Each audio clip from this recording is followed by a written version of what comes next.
everybody. Welcome back to Hearing Things with Julie and Brad. We are filming in another location today because we like to keep moving it around for fun, for our own variety, and for your watching pleasure at home. We are talking about call centers, call centers, customer service, and everything that comes with that. So I will start. I have a story that happened to me not too long ago. I am traveling at the end of the month, and when I travel, because of my food allergies, I need to make sure that I have a room that has at least a refrigerator and a microwave, if not a kitchenette. Couldn't figure it out from the website. And in the past, I've known that even if the website might list certain amenities for a room, when you get there, that hasn't always been the case. So I've learned to call directly. I'm like, oh, God, I have to call. I have to talk to the local hotel. I've got to call the location of the hotel and talk to customer service. Call the front desk. Front desk answers, woman's very nice, but she has an accent that's unfamiliar to me. And phone calls, as we've talked about before, are already challenging because they're voices that you're not used to hearing anyway. Never mind now the visual part is taken away. Right. I had to play the game. I played the guessing game, that is the phone call. And I was like, I'm going to use our powers of knowing how these things usually go to help me navigate this, right? Right. So I'm like, okay, so usually they say hello, right? But the hello part, hello, okay, great. Yeah. And I'm like, she's probably going to ask me for my confirmation number next. Yeah. So I got that ready, and I just preemptively offer the confirmation number after she finished speaking. Now, mind you, I had done the disclosure. I almost didn't, but I said, just so you know, I wear hearing aids. Got it. People have heard the speech before.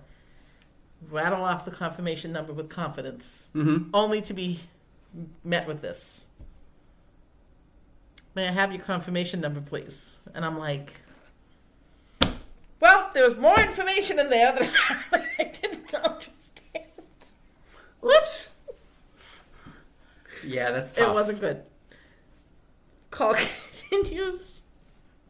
I'm so aggravated by this point.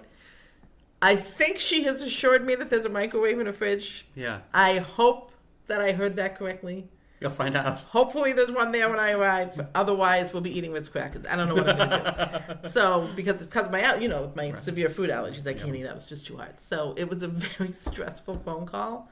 So, even when you're in a position where you know you need to get the correct information, it can be so overwhelming and intimidating. And then the introduction of an unfamiliar accent plus an unfamiliar person whose voice and prosody you already don't know. Yeah. No visual. Brutal. Yeah, it's hard. Brutal. You can't even bluff your way through that as you find out, right? So much is moving online now. Like a lot of tech companies don't have call centers. They also don't have really good ticketing systems or chat systems, so it's really hard to get in touch with somebody. So I've been working in technology for 25 years now, and calling like a vendor is just horrible because they always have accents. They're always in a giant room where you hear so much like background noise, and even if you self-identify, which I admit I don't do nearly enough, it's impossible because they're following a script. And if you say something they're not expecting, a lot of the times they have no idea what to do. Right. And it's so frustrating because a lot of the answers right now, I can find a lot of the answers online if they would give it to me, but their websites are horribly built, and so I can't find the answer I'm looking for, so I have to call, and then we play that stupid game where neither one of us knows what's going on, and then finally like a ticket is opened and I can talk to like a tech support or something like that, and that'll work. But it's so stressful because we're at a disadvantage and they're so busy. I wonder if there's a quota they have to fill or something like that, and so they just want to get you off the phone, get on to the next person. Right. And it's so bad. It's So call centers are tough for everybody, but hard. We get that, right? And it's not just us, but we just have an extra wrinkle in the what we have to deal with. Right. It's yes. Yeah. So that's tonight's rant, folks. I mean, that's pretty much the show. I don't really have anything else to say about call centers and customer service. I mean, I guess in terms of strategies for people that are hearing impaired or hard of hearing, whatever term you prefer, really identify upfront, self-disclose as much as you can, ask for a follow-up email with the information that you received or summary of a summary of the conversation if you can. I didn't do that in this instance. It would have been smart if I did. In the moment. Maybe a caption app, the Oh, that's good, Nagish. Nagish or InnoCaption are two of the Maybe that might help you a little bit. Yeah. Have someone else call on your behalf. All of the things I didn't do because I chose to get aggravated instead.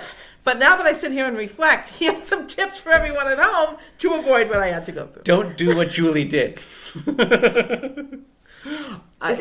It's just sometimes I just want to be typical like everybody else. Sure.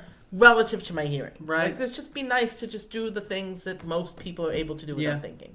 Yeah. Because sometimes you just don't want to use your strategies anymore. Sure. And then what happens? You give the confirmation number at the wrong time. You're not sure if you have a fridge or a microwave. So lesson learned. Yeah. All my strategies I just talked about, give it a try, and I will do the same next time. I wonder how AI is going to change this. Because sometimes you answer you call, and it's AI that picks up, right? It's just a bot. Speaking of calls, my mother is calling me right calls? now, so we just send her away. Hi, Mom. I didn't pick up FaceTime. We'll call you when we're done. But so I called a company recently, and like a bot answered, and God. I gave them the error code, and then they sent me to the call center, and I had to give the error code again. So it's like AI is actually making more work, which is really frustrating because you have to explain to a robot. And then you have to explain it to the person who, I don't know, didn't read what the robot wrote. I don't know. But yeah, so identify. That's what you kind of keep doing. You have to keep identifying repeatedly because you can lead with it.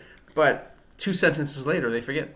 And sometimes when you identify, the person you're talking with decides to be assumptively helpful to you and offer to get on a Skype call and sign to you instead so they can practice their ASL. That's another show. We actually talked about that in our intention versus impact. Yeah, so we that's did. an old story, but again, just don't do it. So there are the caption apps we mentioned, but if you do have hearing loss, you're entitled to a phone called CapTel. And so it's a caption landline. So if you don't have a cell phone, you can try that. It's AI again, so it's not somebody. At least it was. It might have changed now. They might have an operator that actually basically listens into the call to type what the other person is saying. But you can check that out. So CapTel is the landline, and then InnoCaption and Nagish, Nagish. I'll put the links in the show notes here. But those are 2 things, and they're not perfect, but they give you kind of another helping hand. So anything you can do to help yourself. Nagish. Nagish? N-A-G-I-S. Yeah. Sounds like an Icelandic fish dish. Sounds like it's something more exciting than this. Sorry, people of Nagish, if I totally just blew any potential sponsorship right now. Anyway, moving on. Yes. Anything else? I don't have anything else. No. I don't think so. You? No? No. All right, want to do books? We're going to call my mother back. So, just do this next. So, actually, speaking of Mom. Yeah, what do you got? One of our favorite stand-up comics is Tom Papa. Tompapa. He is hysterical. He has specials on Netflix. And he has a very dry sense of humor, very funny, not overly crass, which I really appreciate in comics. Like, it's really well done, intelligent comedy. He's hysterical. And one of his books I just read recently is called Your Dad Stole My Rake by Tom Papa. And he talks about his aging parents and stuff from his family. And it's written so well and wittily. It's hysterical. My parents are 74 and 78. And sorry, Mom and Dad, but I started identifying with some of the stuff he was talking about in this book. It's actually really good. So that's my recommendation. Just light and fun, easy to read before bed or on a snowy day. It's just to make you laugh, like simple. I'll have to put it on my list because I'm going in the exact opposite direction.